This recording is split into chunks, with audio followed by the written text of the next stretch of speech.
بسم اللہ الرحمن الرحیم۔ السلام علیکم۔ ایک دفعہ 3 ڈاکو ایک گھر پر ڈاکہ ڈالنے کے لیے رات کو ایک گھر میں گھس گئے۔ جب وہ اس گھر کے ایک کمرے میں داخل ہوئے تو 3 خوبصورت اور حسین و جمیل لڑکیاں سو رہی تھیں۔ جب ڈاکوؤں نے ان کو اکیلے دیکھا تو ان کے دل میں شیطان نے شیطانگی پیدا کر دی اور انہوں نے ان 3 لڑکیوں کے ساتھ اس کمرے میں زبردستی زنا کرنا شروع کر دیا۔ اس کمرے میں اندھیرا اتنا تھا کہ ان تینوں لڑکیوں کو ان ڈاکوؤں کی شکل کی صحیح پہچان نہ ہوئی اور وہ تینوں ڈاکو بھی لڑکیوں کی شکل کو نہ دیکھ سکے۔ تینوں بہنوں سے زبردستی زنا کے وہ ڈاکو وہاں سے چلے گئے۔ چند دن بعد وہ تینوں ڈاکو ایک گلی میں سے گزرے جس گلی میں مسجد تھی۔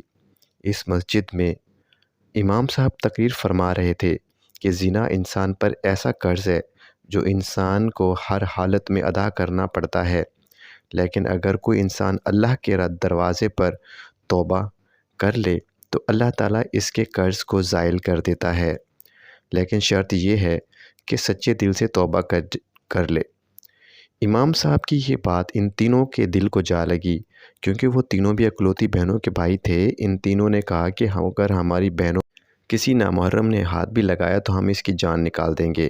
تو دوسرے نے کہا کہ جو قرض ہم پر ہے وہ ہمیں ہر حالت میں اتارنا پڑے گا۔ تیسرے نے کہا کہ گناہ ہم نے کیا ہے اور قرض ہماری معصوم بہنوں کو بھگتنا پڑے گا۔ بھائی کے زندہ رہنے سے تو اچھا ہے کہ وہ ایک چلو بھر پانی میں ڈوب مر جائے۔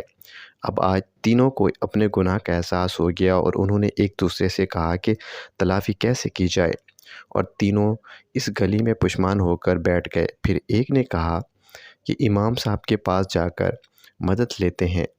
اس کے بعد وہ مسجد کے اندر داخل ہو گئے اور امام صاحب کے پاس چلے گئے اور امام صاحب کو ساری صورتحال سے آگاہ کیا۔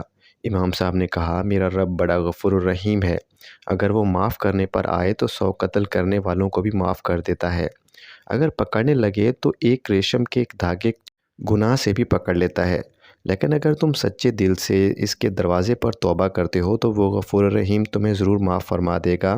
میرا رب اس وقت تک تمہیں معاف نہیں کرے گا جب تک وہ تینوں لڑکیاں تمہیں معاف نہیں کریں گی۔ اب تو وہ تینوں لڑکیوں کی طرف چل پڑے۔ چلتے چلتے وہ ان تینوں کے گھر میں پہنچ گئے۔ جب وہ تینوں وہاں پہنچے تو اس نے دروازہ کھٹکھٹایا تو ایک بہن باہر آئی اور دروازہ کھولا اور پوچھا کہ تم کون ہو اور یہاں کیا کرنے آئے ہو؟ تو ان تینوں میں سے ایک نے کہا کہ ایک ضروری کام تھا جس کو پورا کیے بنا مجھے سکون نہیں آ رہا۔ ان باتوں سے اس لڑکی کو تسلی ملی اور وہ تینوں کو اندر لے گئی۔ جب وہ اندر داخل ہوئے باقی 2 بہنیں رو رہی تھیں تو انہوں نے پوچھا کہ تم کیوں رو رہی ہو اور کیا تمہارے ماں باپ نہیں ہیں؟ تو انہوں نے کہا کہ ہمارا ایک بزرگ باپ تھا، ایک رات وہ کسی کام سے گیا ہوا تھا تو 3 ڈاکوؤں نے ہم پر حملہ کر دیا اور ہم تینوں کو اکیلا پا کر ہمارے ساتھ زبردستی کی، اور جب یہ خبر ہمارے بوڑھے باپ نے سنی تو وہ بات برداشت نہ کر سکا اور وہ اس دنیا سے رخصت ہو گیا۔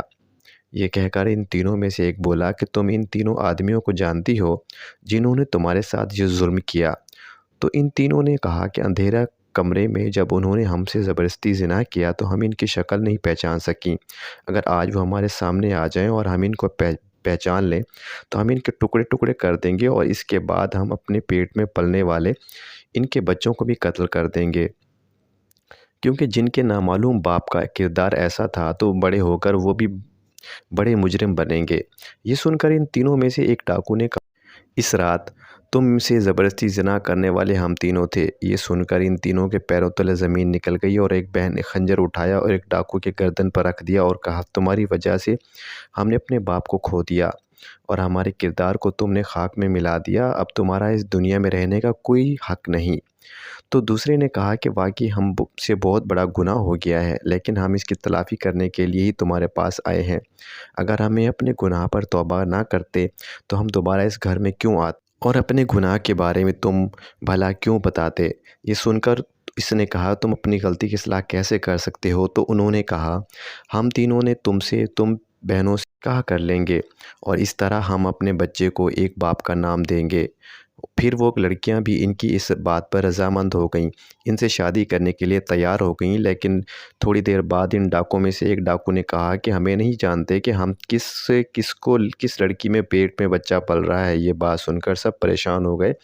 تھوڑی دیر سوچنے کے بعد انہوں نے کہا کہ امام مسجد کے پاس چلتے ہیں اور اسے ہی اس مسئلے کا حل نکال لیتے ہیں۔ پھر ایک نے کہا کہ ہم امام صاحب کو یہاں بلا لیتے ہیں۔ ان دونوں نے اس بات پر اتفاق کر لیا۔ پھر ایک ڈاکو امام صاحب کو لے کر حاضر ہوا۔ امام صاحب کو ساری صورتحال سے آگاہ کیا۔ تھوڑی دیر سوچنے کے بعد امام صاحب نے ان تینوں ڈاکوؤں کو ایک لائن میں کھڑا کر دیا اور پھر ایک لڑکی کو کہا کہ تم ان تینوں کے سینے سے ناک لگا کر خوشبو سونگھو، کیونکہ جب تم ان تینوں کے قریب جاؤ گی تو تمہیں ایک عجیب و غریب خوشبو محسوس ہوگی، کیونکہ ہر مسلمان چاہے جتنا ہی گناہ گار ہو اور اس نے کلمہ نبی کا پڑھا لیا ہو تو وہ اس کے جسم سے ایک عجیب و غریب خوشبو نکلتی ہے اور وہ خوشبو ہر ایک سے مختلف ہوتی ہے۔ اور جب تم ان تینوں میں خوشبو سونگھو گی تو تمہیں محسوس ہوگا کہ اس درجے تمہارے قریب آیا تھا۔ یہ سن کر وہ تینوں بڑے حیران ہوئے اور پھر ایک لڑکی تینوں کے قریب گئی اور خوشبو سونگھنے کے بعد کہا کہ امام صاحب مجھے پتہ چل گیا ہے کہ اس رات یہی نوجوان میرے قریب آیا تھا۔ پھر امام صاحب نے اس لڑکی سے علیحدہ اور لڑکے کو علیحدہ بٹھا دیا اور پھر دوسری لڑکی کو کہا کہ ان دونوں میں سے ایک چیک کرو اور پھر بتاؤ کہ ان میں سے کون سا شخص تمہارے ساتھ قریب آیا تھا۔ پھر اس لڑکی نے خوشبو سونگھی تو کہا امام صاحب یہی آدمی ہے جس سے خوشبو آ رہی ہے جو اس رات تبرستی کرتے وقت اس کے جسم سے آتی تھی۔ امام صاحب نے اس کو بھی علیحدہ کر دیا، اپنے باپ سے ملتی تھی، جس سے اس کو یقین ہو گیا کہ امام صاحب کا فیصلہ بالکل